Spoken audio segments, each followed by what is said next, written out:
શરૂના સ્ટેજમાં છીએ અને બધાની એવી ઈચ્છા હોય કે એઆઈ રિપ્લેસ કરશે અને ઇન્ડસ્ટ્રી 4.0 આવશે. તો બેઝિકલી એના ફંડામેન્ટલી જો આપણે જોવા જઈએ તો એના બેઝમાં લીન છે. જો પ્રોસેસ જ ઇમ્પ્રૂવ ન હોય, વેસ્ટેજીસ હોય, તો આઈઓટી વાળું ડિવાઇસ લગાડીને પણ શું કરવાનું? સાહેબ જે વાત કરી ઇન્ડસ્ટ્રી 4.0 અને એનો બેઝ પાકો કરવો જરૂરી છે.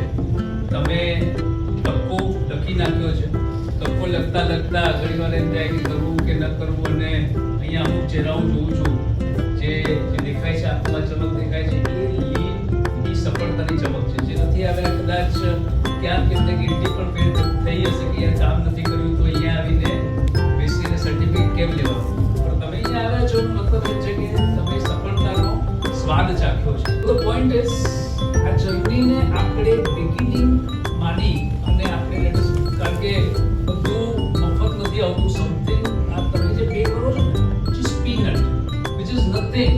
અને ગવર્મેન્ટ ઓફ ઇન્ડિયા સાહેબને ઘણીવાર કહેતો બે ત્રણ કંપનીમાં જતો હતો કે સાહેબ કામ ન થતું હોય તો અમારા માટે આજે પેડ હોલિડે છે. Anyways, we are getting our money from government of India. And you are using your money from the taxpayers' pocket. So if something is coming, NPC કે બીજી સંસ્થાઓ જે ગવર્મેન્ટ ઓફ ઇન્ડિયાના માધ્યમથી જો આપણને સર્વિસ પ્રોવાઈડ કરતી હોય તો એક એમએસએમઈ તરીકે આપણે એનો લાભ લેવાનો શું કામ પાછા રહીએ? ઘણી વાર એમ ક્યાં યાર જંજાળ પાડવી, પાછા કન્સલ્ટન્ટ આવીને કહેશે ને પટ્ટા મારવાને સબકું ઉપર. પણ end of the day I am very sure કે તમને રિયલાઇઝ થશે કે ના, બીજી કંપની કરતા આપણે એક લેવલ પર તો ઊંચા ઉઠ્યા છે. ઘણા બીજા પ્રોબ્લેમ હશે નો ડાઉટ, પણ આ લિંકના માધ્યમથી દરેક પ્રોબ્લેમને ટચ કરી અને આપણે આગળ જઈ શકશું. મને કોઈ સરકારને સ્થાન લાગતું નથી આટલી બધી કંપની સાથે કામ કરે. અને જો થોડો પણ ફાયદો મળ્યો હોય તો આ ગવર્મેન્ટ સ્કીમનો લાભ લેવો જોઈએ અને આગળ વધવું જ જોઈએ. સપોર્ટ અહીંયા તમને બધાનો એકબીજાનો સપોર્ટ અહીંયા નેટવર્કિંગથી પણ આ સપોર્ટ મળ્યો છે. કન્સલ્ટન્ટ તરીકે વી આર ધેર.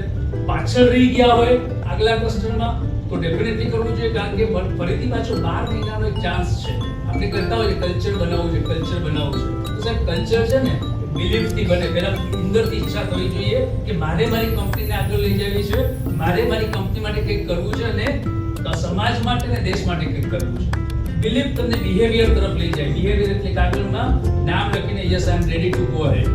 અને બિહેવિયર છે એ હેબિટ પાડે એટલે કન્સલ્ટન્ટ આવીને રોજ સરખું મુકાવે એને ત્રાસ થઈ ગયો આવ્યા પાછા એવું કે કામ કરતા જઈએ અને એ વસ્તુ આપણા કલ્ચરનું નિર્માણ કરે. So that is the journey and this journey will have to follow. Otherwise બધા કરે છે એમ કરતા રહેશું તો જે મળે છે મળતું રહેશે. શું વધારે મળવાનું? જીવીએ છે જીવતા રહેશું.